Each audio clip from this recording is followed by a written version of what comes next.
welcome to another episode of the Piano Ninja Tricks podcast. Hi, I'm Lisa Spector, your piano ninja, helping everything be easier for you at the piano so that you can become a piano ninja. I'm going to be talking about something that's not always so interesting, but I promise I'm going to make it interesting for you, scales, today in a second. But in the meantime, I want you to remember three numbers. 88, you remember that all the time because that's the number of piano keys we have. 2 for the number of hands you're playing for those 88 keys, sometimes 1 because I often play music for left hand only, and 1 for the efficient, easy piano ninja trick you need to leap successfully around those 88 keys. Leap Day is behind us, as is the Leap Day Masterclass. However, if you'd like to dive deeper into the topic of leaping efficiently, accurately, consistently, go to lisaspector.com/leap and you'll get a private video that I made for you that tells you how to leap efficiently, easily, and even with your eyes closed. So going on to scales. People ask me all the time, Lisa, do you still play scales? Oh my goodness, I have been playing the piano over 50 years, I haven't counted. And I've been playing scales since the beginning. I still play scales, but they're not boring. I make them fun. If you've been with me a while, you know that I stress all the time the importance of listening to yourself play. We're not string players. We don't have to tune as we play. We're pianists, and the piano is tuned for us, so it's really easy to tune out. You don't really ever want to tune out. You always want to be listening, including when you're playing scales. So when I first warm up, I warm up with something slow, something that connects my heart to the music, something that's easy in my fingers. Then I go into scales, and here's how I make them interesting. Variety. I don't play them the same 2 ways any day. So I might do a scale and I might start with a crescendo up and a crescendo down, or decrescendo up and a crescendo down. Not the typical crescendo up and crescendo down, except maybe decrescendo down, maybe once in a while. But I really like listening so that I'm adjusting, so that it forces me to listen to the sound. And first I'll do them in parallel octaves, then I'll do them in thirds, tenths, and sixths. So let's take F major. So I'm going to start loud, I'm going to decrescendo up and down. And this is so much easier to do. I love all the comments, people loving my piano gloves. It's just hard to play in them.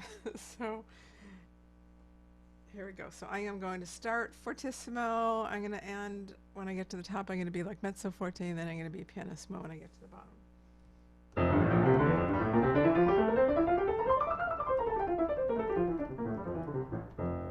So it has me always listening. Now I'm going to do something similar, but I'm going to play it in thirds. And let's see, I'm going to do the opposite. So I'm going to start really soft, and I'm going to continue. So I'm going to be, let's say, mezzo forte when I get to the top, and then I'm going to be fortissimo by the time I get to the bottom in thirds.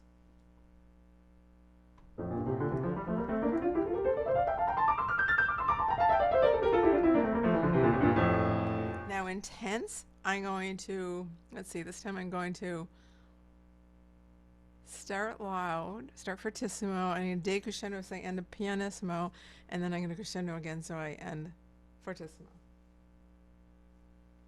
So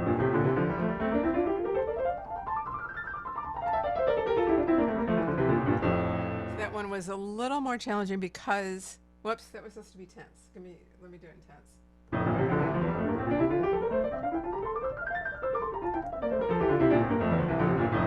I didn't think that was gradual enough, so I'm going to do it again. So I want to make sure fortissimo here, pianissimo here, then fortissimo again.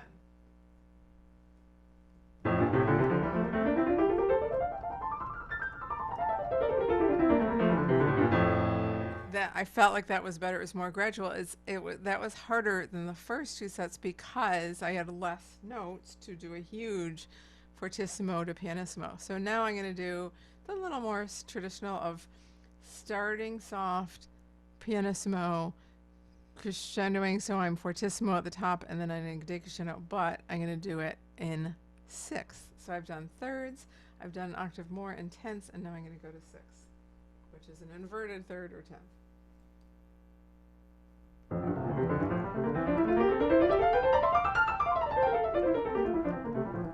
So I felt like I decrescendoed a little too fast, a little too soon, so I can do that again.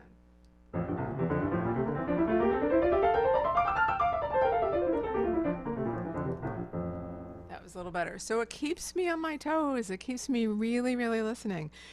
You want to train yourself so that when you're sitting on your piano bench, you are listening all the time.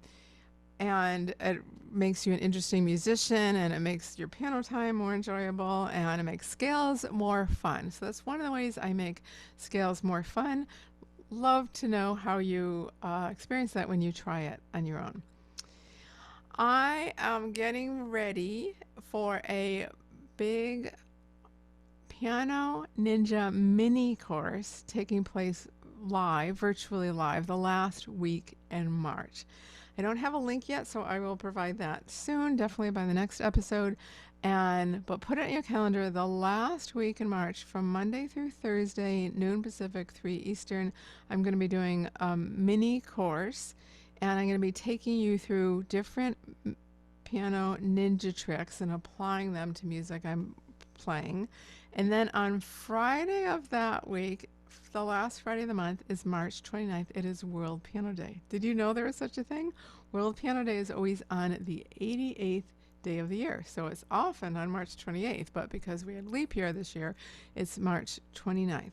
So I will have an invitation soon, certainly by next week, and that would love for you to join me and get up close and personal through these piano ninja tricks, making your piano playing easier.